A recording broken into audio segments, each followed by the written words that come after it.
देखो बच्चों, इस तरह के क्वेश्चन भी बहुत ऑब्जर्व किए जाते हैं बोर्ड में, ठीक है, हर बार आता है। तो पहले आप ये क्वेश्चन को समझ लो कि इनको कैसे सॉल्व करते हैं। देखो, सबसे बड़ा चैलेंज ऐसे क्वेश्चन में होता है इसको स्टैंडर्ड फॉर्म में लाना, ठीक है, क्वाड्रेटिक इक्वेशन के स्टैंडर्ड फॉर्म में लाना, तब हम इसको सॉल्व करेंगे। तो स्टैंडर्ड फॉर्म क्या होता है क्वाड्रेटिक इक्वेशन का?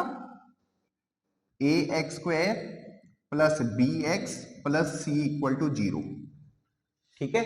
तो ये अभी स्टैंडर्ड फॉर्म में नहीं है, तो पहले तो इसको क्वाड्रेटिक फॉर्म में लिखो, यानी स्टैंडर्ड क्वाड्रेटिक फॉर्म में लिखो इसको, ठीक है।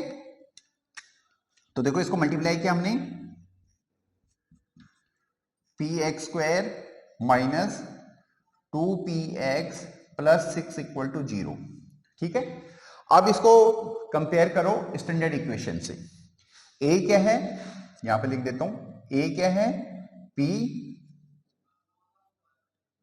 b क्या है -2p, और c क्या है 6, ठीक है।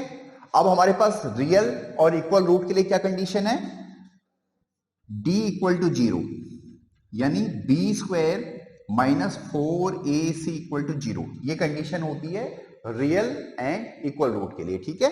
अब वैल्यू सब्स्टिट्यूट कर दो, देखो बी स्क्वायर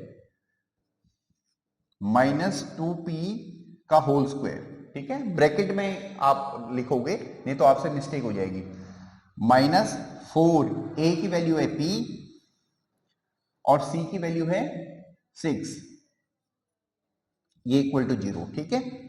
सॉल्व करो,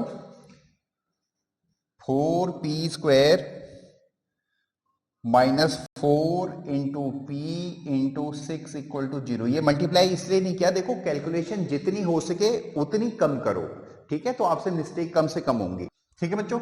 अब इस इक्वेशन को 4 से डिवाइड कर लो, तो ये हो जाएगा p square minus 6p equal to 0। अब इसके फैक्टर बनाओ, p माइनस 6 इक्वल टू 0, तो p की वैल्यू या तो 0 हो जाएगी या 6 हो जाएगी, ठीक है। मगर देखो क्वाड्रेटिक में आप आंसर को जरूर वेरीफाई करो, अगर p की वैल्यू 0 हो जाती है, यहां पे अगर p की वैल्यू 0 हो जाती है तो 6 इक्वल टू 0 आ जाता है, जो कि पॉसिबल नहीं है, ठीक है। तो इसलिए हम p की वैल्यू 0 को हम रिजेक्ट करेंगे, तो p की वैल्यू हो जाएगी 6 ओनली, ठीक है। क्लियर है? तो होप्स हो आपको समझ में आया हो, अगर कोई प्रॉब्लम हो तो आप कमेंट कर सकते हो। Thank you.